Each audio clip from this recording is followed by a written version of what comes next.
Radio Claret América presenta Sediento de ti, la palabra, fuente de vida, con el sacerdote misionero claretiano Tony Díaz. Reflexiones diarias del Evangelio. Aquí iniciamos. Bienvenidos, hermanos, a nuestras reflexiones bíblicas de las lecturas del día. Hoy es jueves de la primera semana del tiempo ordinario. La primera lectura de hoy viene de la carta a los Hebreos, capítulo 3, versículos 7 al 14. Hermanos, oigamos lo que dice el Espíritu Santo en un salmo. Ojalá escuchen ustedes la voz del Señor hoy, que no endurezcan su corazón como el día de la rebelión y el de la prueba en el desierto, cuando sus padres me pusieron a prueba y dudaron de mí, aunque habían visto mis obras durante 40 años. Por eso me indigné contra aquella generación y dije: es un pueblo de corazón extraviado que no ha conocido mis caminos. Por eso juré en mi cólera que no entrarían en mi descanso. Procuren, hermanos, que ninguno de ustedes tenga un corazón malo, que se aparte del Dios vivo por no creer en Él. Más bien, anímense mutuamente cada día, mientras dura este hoy, para que ninguno de ustedes, seducido por el pecado, endurezca su corazón. Pues si nos ha sido dado el participar de Cristo, es a condición de que mantengamos hasta el fin nuestra firmeza inicial. Palabra de Dios. El salmo responsorial es el Salmo 94 y el responsorio es: Señor, que no seamos sordos a tu voz. Señor, que no seamos sordos a tu voz. Venga y puestos de rodillas, adoremos y bendigamos al Señor que nos hizo, pues Él es nuestro Dios y nosotros su pueblo. Él es nuestro pastor y nosotros sus ovejas. Hagámosle caso al Señor que nos dice: no endurezcan su corazón como el día de la rebelión en el desierto, cuando sus padres dudaron de mí, aunque habían visto mis obras. Durante 40 años asentí hastio de esa generación. Entonces dije: este es un pueblo de corazón extraviado, que no ha conocido mis caminos. Por eso juré, lleno de cólera, que no entrarían en mi descanso. Señor, que no seamos sordos a tu voz. El Evangelio de hoy viene de Marcos, capítulo 1, versículos 40 al 45. En aquel tiempo se le acercó a Jesús un leproso para suplicarle de rodillas: si tú quieres, puedes curarme. Jesús se compadeció de él y, extendiendo la mano, lo tocó y le dijo: sí quiero, sana. Inmediatamente se le quitó la lepra y quedó limpio. Al despedirlo, Jesús le mandó con severidad: no se lo cuentes a nadie, pero para que conste, ve a presentarte al sacerdote y ofrece por tu purificación lo prescrito por Moisés. Pero aquel hombre comenzó a divulgar tanto el hecho que Jesús no podía ya entrar abiertamente en la ciudad, sino que quedaba fuera en lugares solitarios a donde acudían a él de todas partes. Palabra del Señor. Muy bien, damos comienzo a nuestra reflexión de las lecturas de hoy. Continuamos leyendo de esta bella carta a los hebreos, que más que una carta es un sermón dedicado a una comunidad judío-cristiana, pues que parece que está viviendo tiempo de crisis, con la dificultad de aceptar a Jesucristo como el Mesías, y particularmente por la cuestión del sufrimiento y de la muerte como crucificado, ¿no? Lo cual para la mentalidad judía hebrea pues era algo difícil que el Mesías sufriera de esta manera tan humillante, ¿no? Y parece que el autor o predicador de esta carta pues está animando para que no desesperen, para que no regresen a la vida desde donde Dios los había sacado para ser guiados ahora por Cristo, ¿no? Así que en la lectura de hoy, el autor utiliza el ejemplo de el pueblo de Israel sacado por Dios de la esclavitud de Egipto y que por 40 años navegaron en el desierto antes de entrar a la tierra prometida. Y aquí, en esta lectura de hoy, se nos presenta pues la experiencia de rebeldía del pueblo de Dios, aún después de haber sido testigos de las grandezas que Dios había hecho al sacarlos de la esclavitud de Egipto, y guiados por Moisés y Aarón, pues siendo llevados a la tierra prometida, ¿no? Y aquí tenemos una escena muy particular que está narrada en el Salmo 94, que también es parte de las lecturas de hoy, y que también se narra en Éxodos capítulo 17 y el libro de Números capítulo 20, esta experiencia cuando el pueblo se está quejando de Dios y de Moisés y de Aarón, de que están sufriendo y de que no tienen agua, y esta experiencia pues es una experiencia de rechazo de Dios, de rebeldía contra Dios y también de endurecimiento del corazón, que es un tema que sale aquí. Dice: hermanos, oigamos lo que dice el Espíritu Santo en un salmo, ¿no?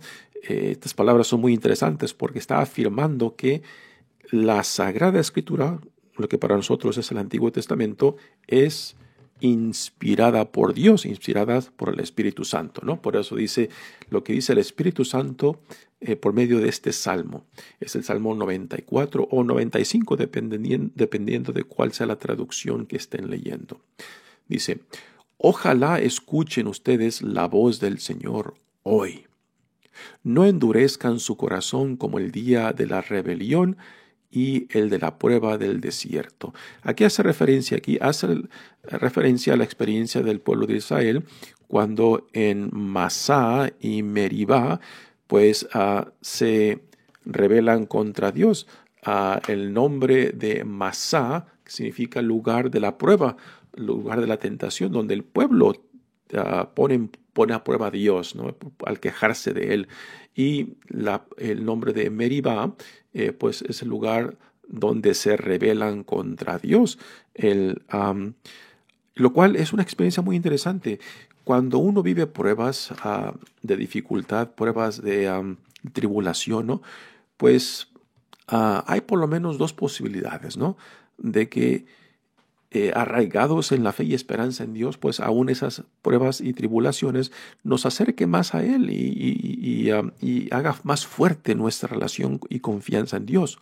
O la otra opción es de que endurezcamos el corazón, o que nos volvamos cínicos, o simplemente empecemos a dudar de que Dios aún camina con nosotros a causa del sufrimiento, ¿no?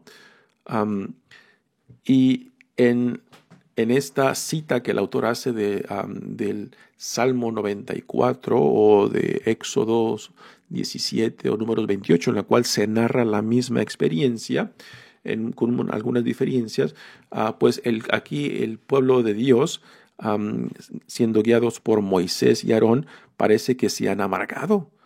Han endurecido su corazón y se están rebelando contra Dios y contra Moisés y Aarón, que son los guías que Dios les ha dado en este trayecto hacia la tierra prometida, ¿no? Y es aquí, en este lugar, en Masá y Meribá, donde Dios le dice a Moisés que con la vara que lleva, pues toque la roca. y de donde brotará agua para responder a la necesidad del pueblo de Dios, ¿no? En la versión del Éxodo, pues Moisés hace lo que Dios le dice de tocar la roca, que después de la cual manará agua, pero en la versión de Números, capítulo 20, hay una diferencia donde cuando Dios le dice a Moisés que vaya y toque con su vara la roca, Moisés la toca 2 veces, ¿no?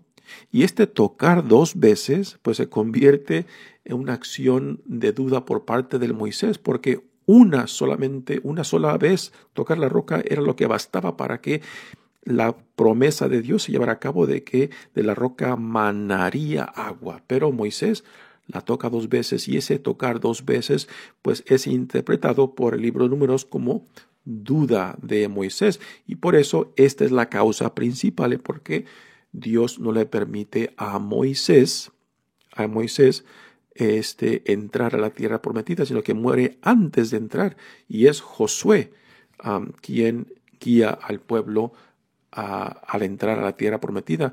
Y pues aquí en esta versión de Números, en el capítulo 20, pues ahí se manifiesta de que el mismo Moisés, por el hecho de haber tocado la roca 2 veces y no solamente una vez que bastaba, ¿no? Pues eso es interpretado como duda, y también Moisés es parte ahí de ese endurecimiento del corazón, y por eso Moisés pues no es permitido entrar a la tierra prometida y muere antes de que el pueblo entre a la tierra prometida.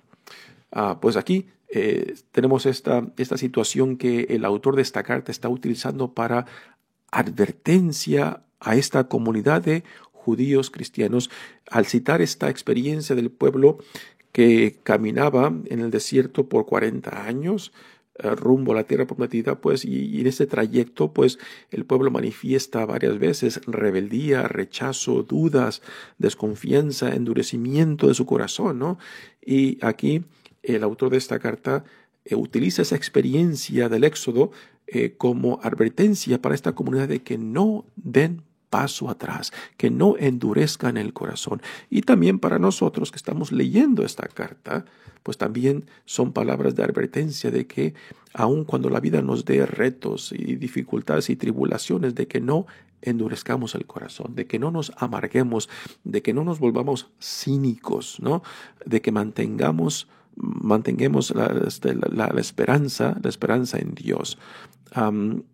De que no desesperemos, ¿no? Y este es el llamado, aun cuando nosotros pues deseemos algo diferente o deseamos que desaparezca la dificultad, la tribulación, pero el autor nos recordará que aún el sufrimiento mismo, aún la dificultad misma pueden ser experiencias de redención, de purificación, de transformación, cuando las vemos y las interpretamos por medio del lente de la fe, ¿no?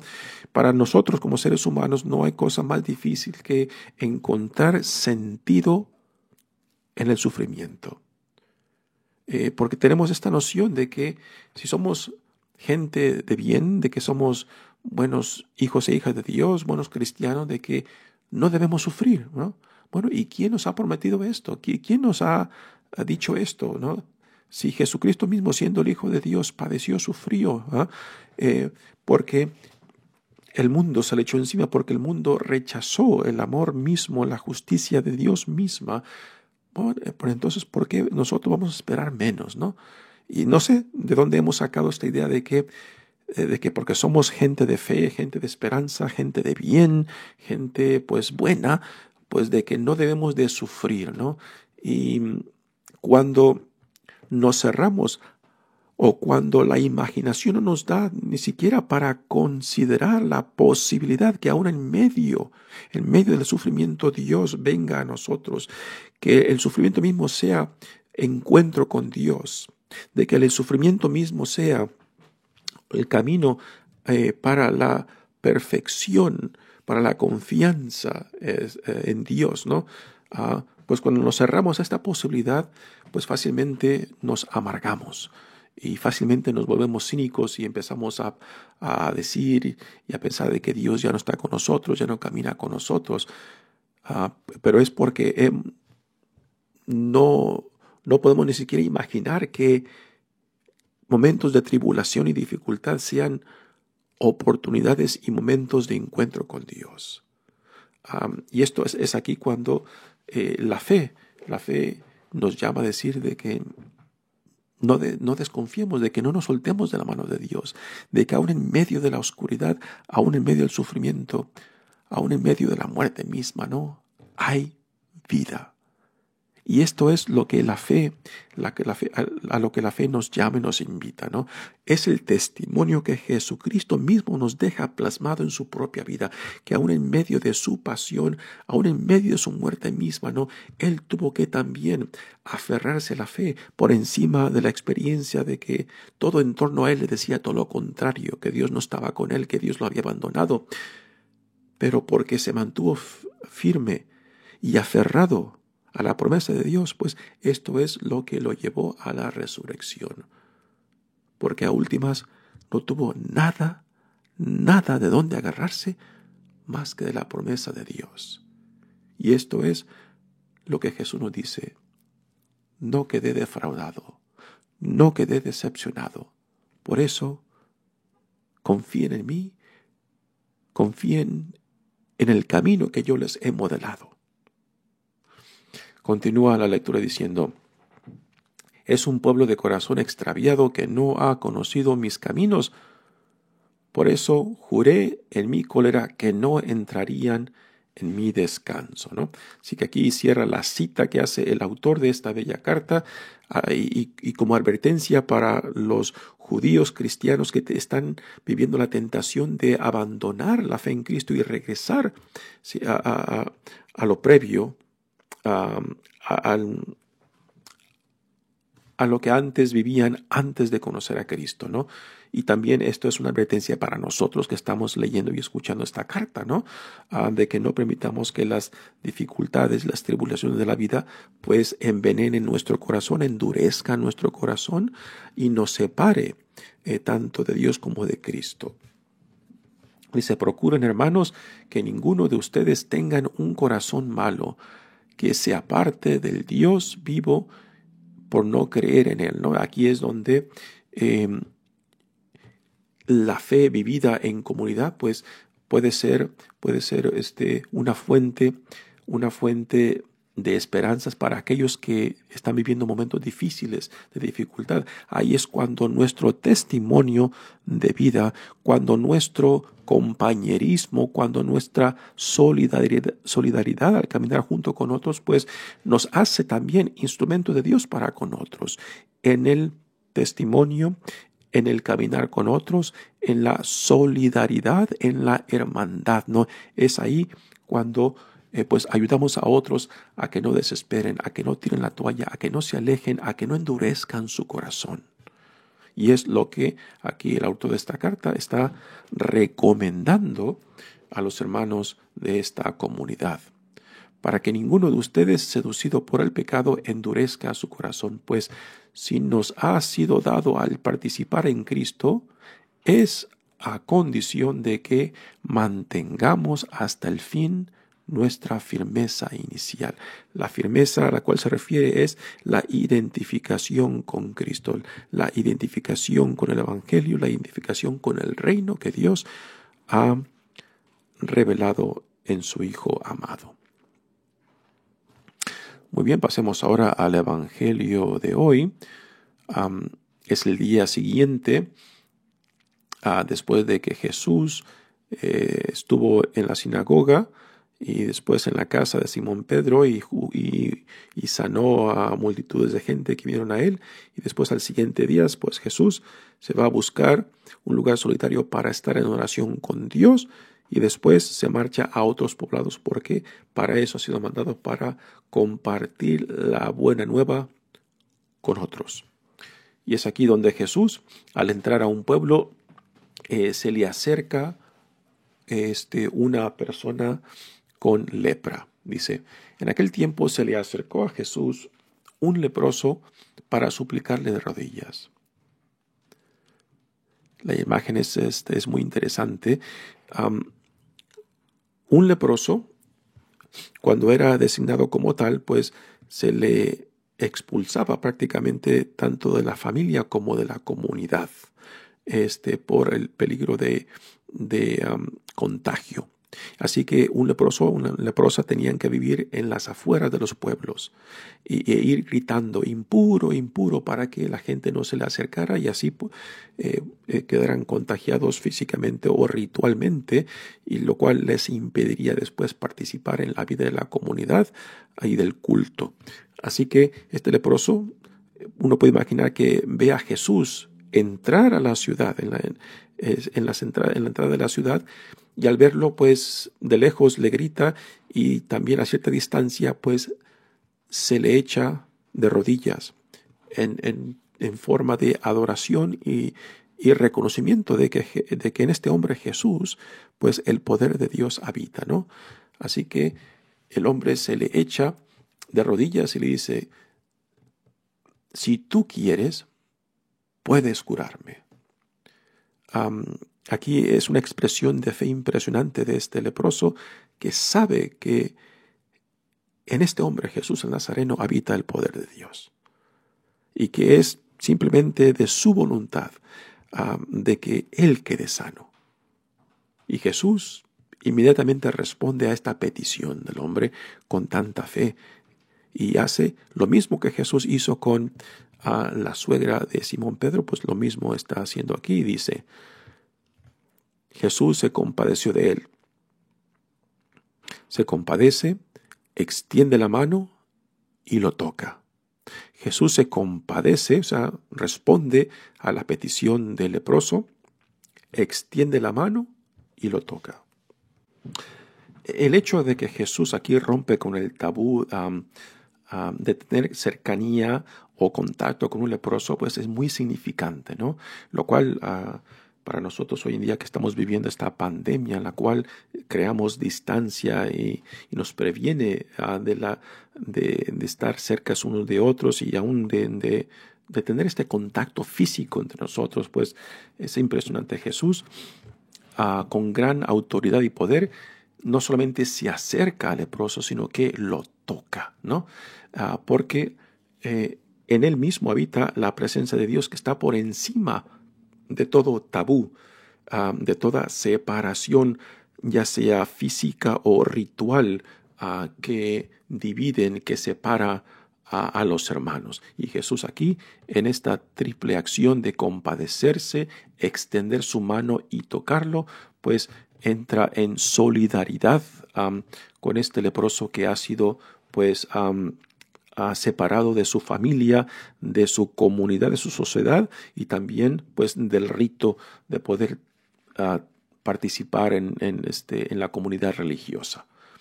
Y Jesús le dice: sí quiero, queda sano. Impresionante palabra de Jesús. Responden idénticamente a la petición del leproso: si tú quieres. Y Jesús dice: claro que quiero, queda sano. E inmediatamente el hombre es sanado de la lepra y quedó limpio.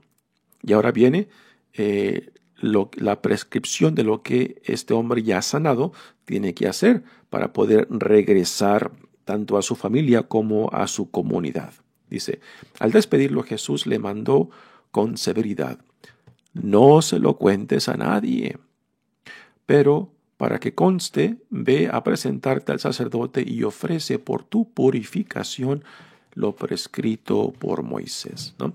Así que después de quedar sano, la persona tenía que ir a presentarse con el sacerdote judío de la comunidad para que pudiera certificar de que ya no tenía lepra, de que ya estaba purificado y de que podía regresar tanto a su familia como a la comunidad. Así que aquí es una sanación en diferentes niveles. Por una parte es una sanación física de la lepra, después es una sanación familiar, en la cual le permite regresar a la intimidad y círculo familiar, y después es una sanación social y religiosa que le permite al hombre pues regresar a la sociedad y también a la actividad religiosa dentro de su comunidad judía. Así que es una sanación a diferentes niveles que se lleva a cabo. Y es el sacerdote judío quien tenía que certificar que este hombre ya no tenía motivo ni causa de ser separado de su familia y de la sociedad. Y también, pues, como acción de gracias por esta sanación, Jesús le dice que lleve a cabo lo que Moisés prescribe en la ley como acción de gracias.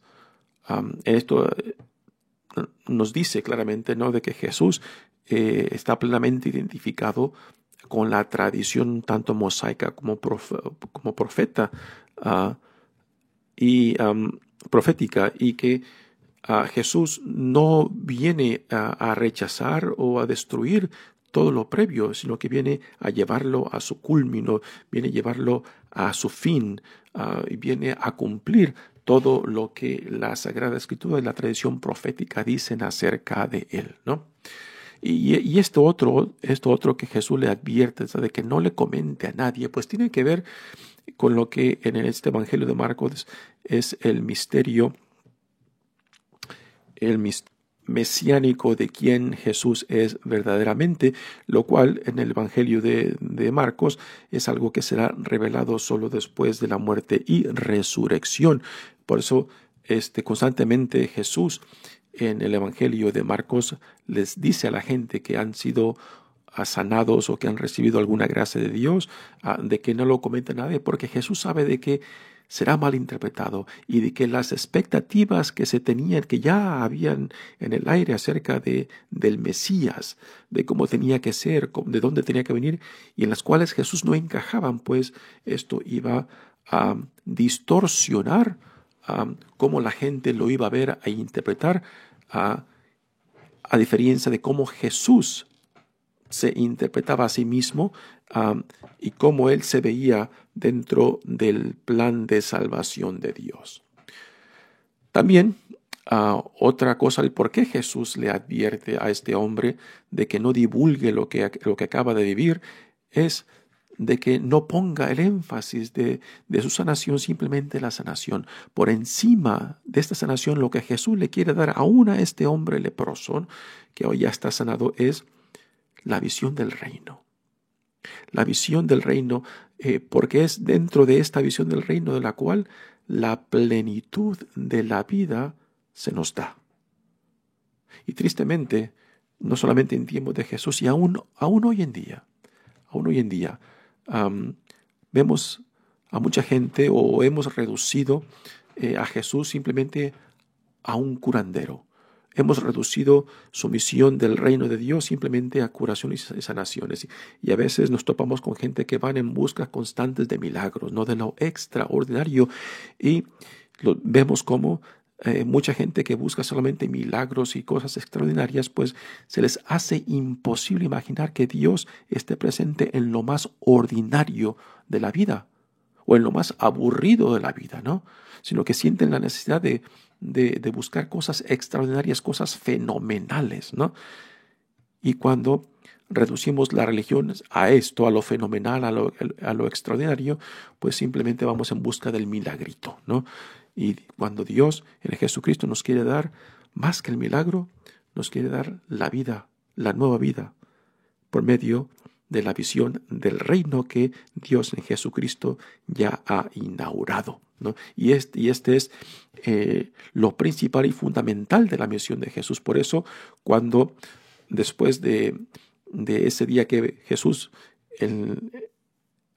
del día de estar en la sinagoga y que le traen a la gente enferma y endemoniados, y que después al siguiente día por la mañana Jesús se va a estar en oración y Pedro va en busca de él, ¿no? Dice, la gente te busca, la gente te necesita, ¿no? Y Jesús sabe de que no quiere que él mismo sea reducido como un curandero, ¿no? Porque por encima de esa necesidad real y concreta y verdadera de la gente, lo que él nos quiere dar es algo mucho más grande. Por eso la pregunta para nosotros, cuando tú vas en busca de Jesús, ¿qué es lo que buscas? ¿Qué es lo que le pides? ¿Buscas y deseas el reino que Él quiere darnos? ¿O vas en busca simplemente del milagrito, no?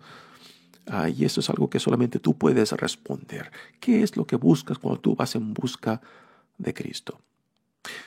Continúa el Evangelio diciendo, pero aquel hombre comenzó a divulgar tanto el hecho que Jesús ya no podía entrar abiertamente en la ciudad. Aquí ocurre algo muy interesante, ¿no?